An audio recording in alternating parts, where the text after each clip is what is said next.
네, 구독자 여러분, 시청자 여러분, 100원, 200원 후원해 주시는 후원자 여러분 안녕하십니까?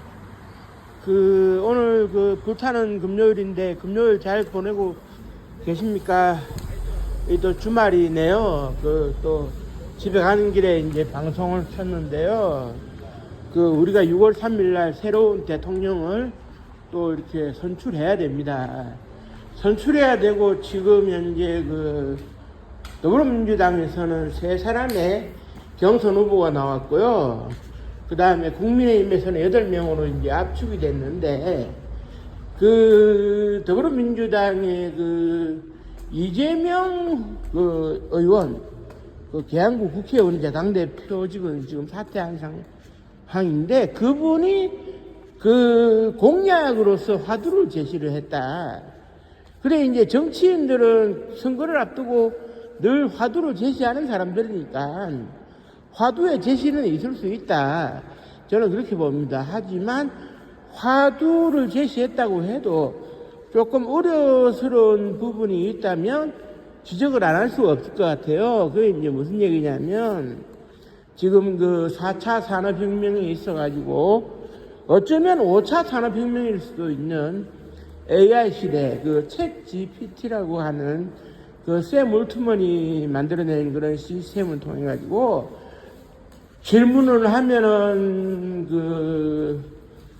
AI가 이제 추론을 해서 답변도 또 해주고, 그 다음에 이렇게 사진을 올려서 어떤 스타일로 변환해 주세요 하면 변환도 해주는 이런 시대. 그래서 기억 저장 장치인 GPU가 녹아내린다 할 정도로 그렇게 이제 인기를 끌고 있고, 이 분위기에 편승해가지고, 이재명 후보가 뭐라 그랬냐면, 내가 당선되면은 AI와 관련된 특별법을 만들겠다. 그래서 이제 100조 원을 투자해서 국가가 주도해서 AI 산업을 융성하고, 국민들이 무료로 AI를 즐길 수 있도록 하겠다라고 했어요. 그런데 이제 여기에 대해 가지고, 국민의힘의 IT 전문가 출신으로서 그런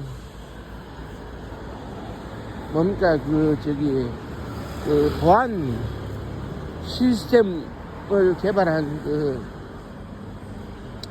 안랩의 사장 출신이었던 안철수 후보가 이제 대뜸 지적을 한 게 뭐였냐면, AI라고 하는 것이 국가가 주도를 하면 안 된다. 기업이 주도해서 역동적이고 다이나믹한 걸 만들어줘야지 왜 국가가 주도를 하느냐. 이렇게 비판적 시각으로 이제 AI에 대해서 모르면, 가만히 있어 주세요. 이런 식으로 이제 얘기를 했는데, 이 지점에서 제가 조금 우려하는 것은 AI라고 하는 것은 신성장 그런 동력 사업이기는 한데 돈을 많이 벌어다 줄 수도 있겠죠. 하지만 그거를 활용해서 어플리케이션 형태로 다운을 받아서 스마트폰에 집어넣고 사용을 하게 되면 지금의 지브리 푸사 열풍처럼 국민들에게는 하나의 놀이기 문화, 놀거리, 즐길거리가 되는 놀이터가 이제 형성이 되는 겁니다. 그렇지만 국가가 나서게 되면 AI에 대한 사용 범주를 국가가 정해주게 될 것이고, 요 정도 규모에서 신나게 놀아라. 그러면은 국가가 인위적으로 놀이 문화와 놀이터를 지정해주는 셈이 되는데, 이게 과연 합당한 것인지를 우리는 좀 이 시점에서 고민을 해봐야 된다. 이렇게 이제 생각을 하거든요. 그게 이제 무슨 얘기냐면 1981년도였어요. 그때 3월 3일 날 전두환 대통령이 취임을 하고 제5공화국 시대를 우리가 열었는데, 가장 중요한 건 그렇습니다. 80년 5월 광주 소요 사태라 그랬거든요. 그러니까 난동이 일어났는데, 이걸 절대로 민주화 항쟁이나 민주화 운동으로 규정 지을 수 없는 전두환 신군부의 입장에서는 어떤 일이 일어나긴 일어났는데, 성격 규명이나 성격 규정은 차마 하면 안 되는, 자기들 입장에서 그러다 보니까 이제 그 사태라는 오묘하고 모호한 표현을 썼는데, 그 광주 5월 8일에 1주년이 되는 81년 5월 18일을 앞두고 정부가 긴장을 하는 거예요.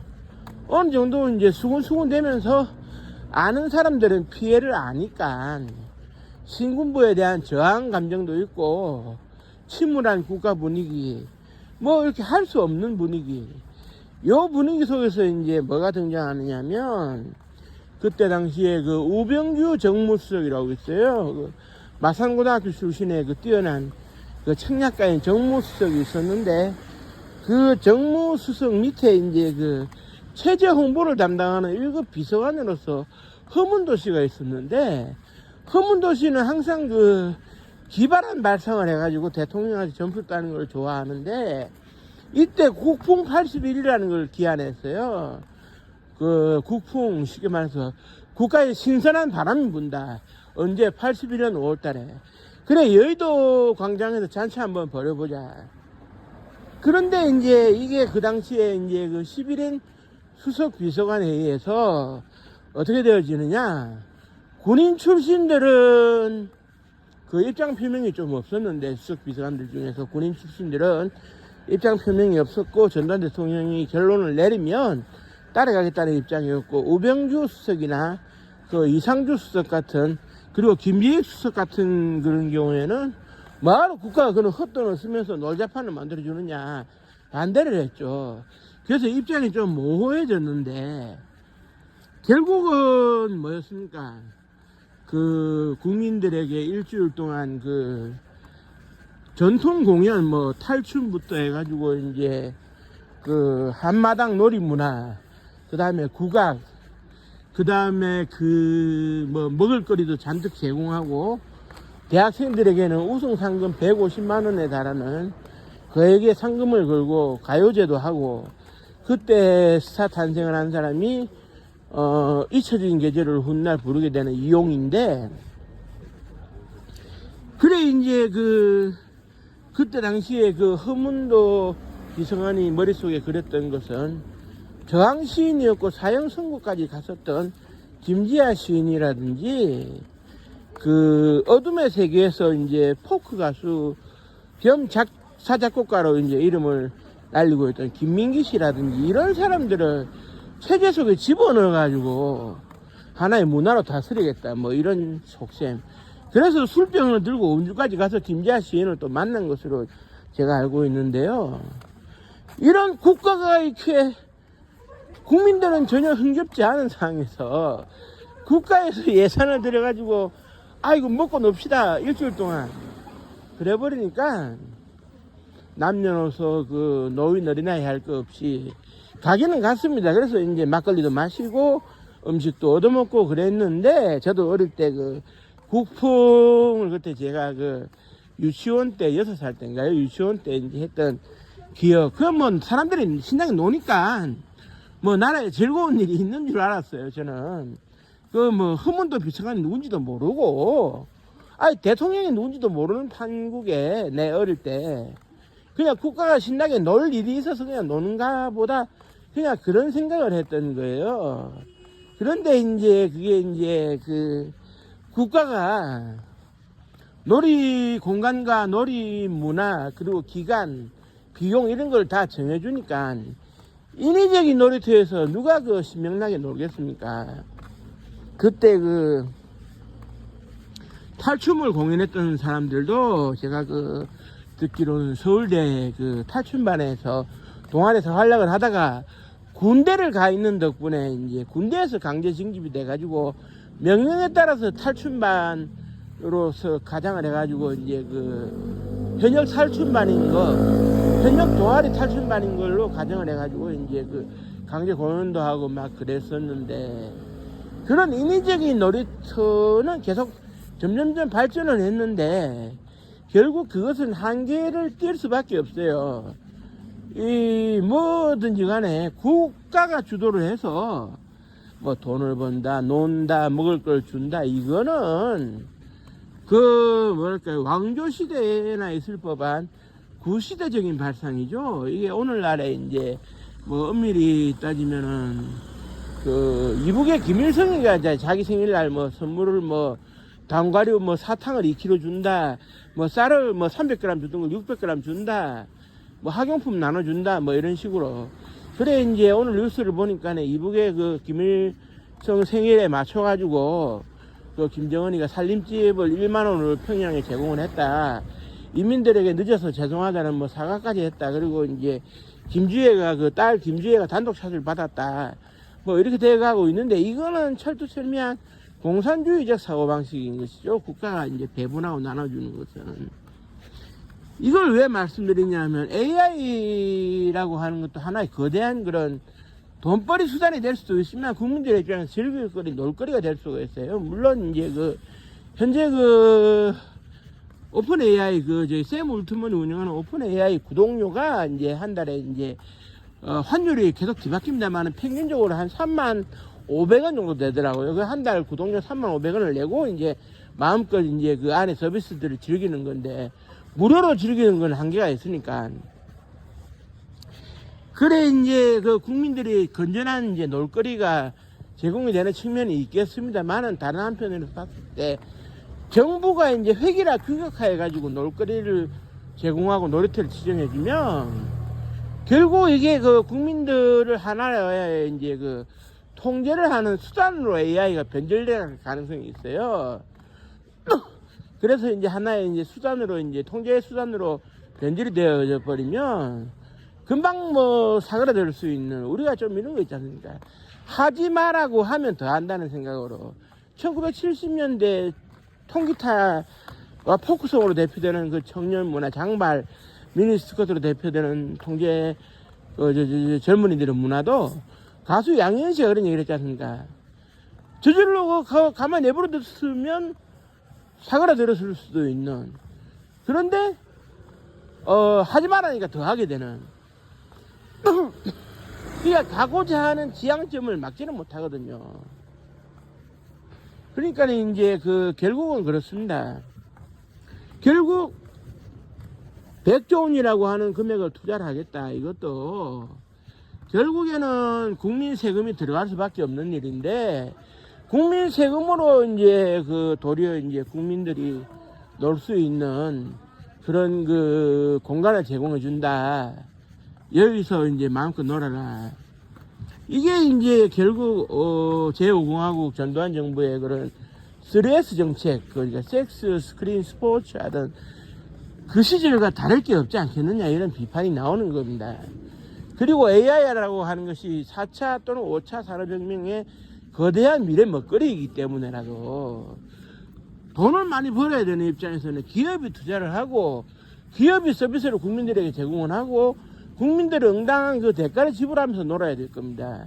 그러면서 상당 부분 자유를 주고 규제와 가이드라인을 최대한 줄이고 그래서 이제 결국 이렇게 그 정부가 이제 과거에 뭐 경찰 국가 형태에서 이제 드러나듯이 이제 제어를 하게 되면 결국에는 어떻게 되느냐 이 그 히틀러 무솔리니 같은 사람이 집권을 하는 그런 그 전체주의 국가와 다를 게 없거든요.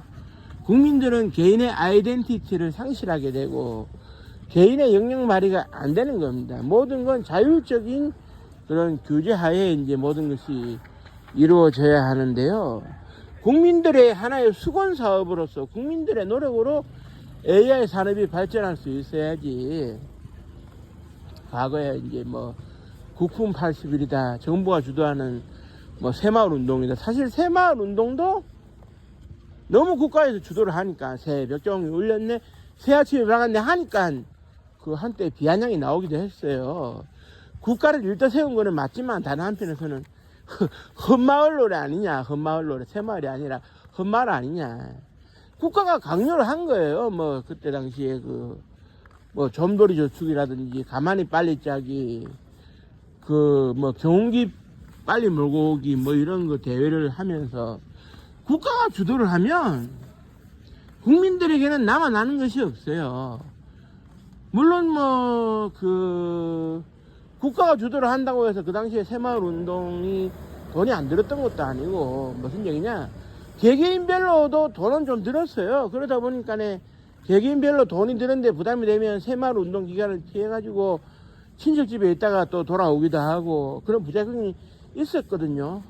그러니까 국가가 주도하는 시스템 하에서는 항상 그런 그 부작용이 따를 수 있다 라는 점을 우리가 고려해 봤을 때 무턱대고 이제 좋아할 거는 아니라고 생각됩니다. 결국 국민 부담으로 돌아올 수밖에 없는데, 그렇다면 AI 시대에 무조건 뭐 100조 원 투자해서 국민들이 무료로 쓰게 해주고 단순한 이런 도식적인 생각으로는 발전을 저해하는 요소가 아닐까 이렇게 좀 봐지기도 하고요.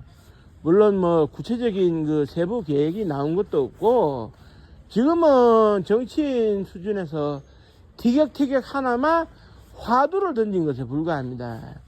화두를 던진 것에 불과하고 이제 좀 이렇게 정치인들이야 표에 민감한 사람들이고 한 표 한 표 얻으려고 하는 사람들이기 때문에 표 계산이 앞장서는 사람들이기는 한데 아무튼지 간에 이거는 좀 우리가 좀 고민하고 심사숙고해야 될 지점이 아닌가. 우리가 잘못을 저지른 걸 알면서 반성하지 않는다든지 잘못을 저질러 놓고 또 잘못을 반복하면 그거는 역사의 그런 공부의 그런 의미가 없지 않겠습니까? 과거에 무수한 시행착오를 겪어왔는데 그 무수한 그 시행착오를 또 우리가 되풀이할 수는 없지 않겠습니까? 돈도 낭비가 될 수 있고 시간도 낭비가 될 수 있는데 그렇기 때문에 이제 우리가 좀 더 이제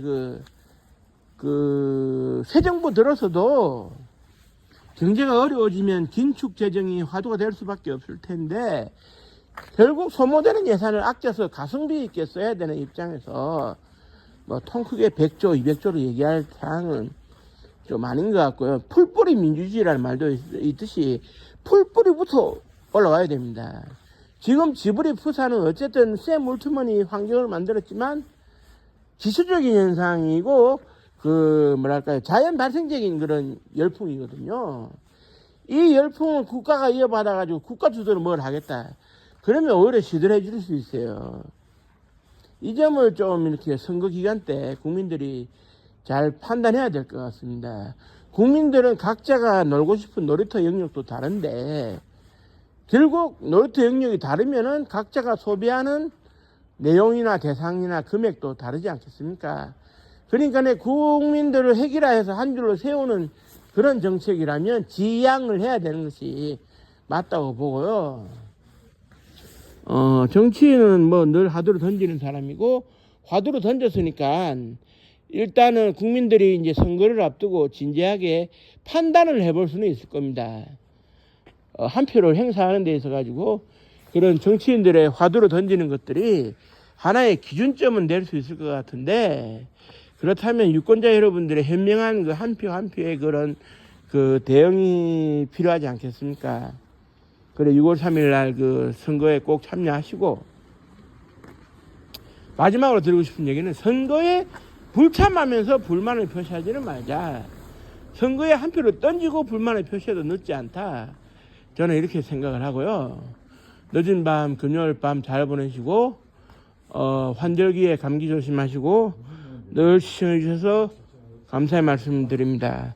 오늘도 고맙습니다.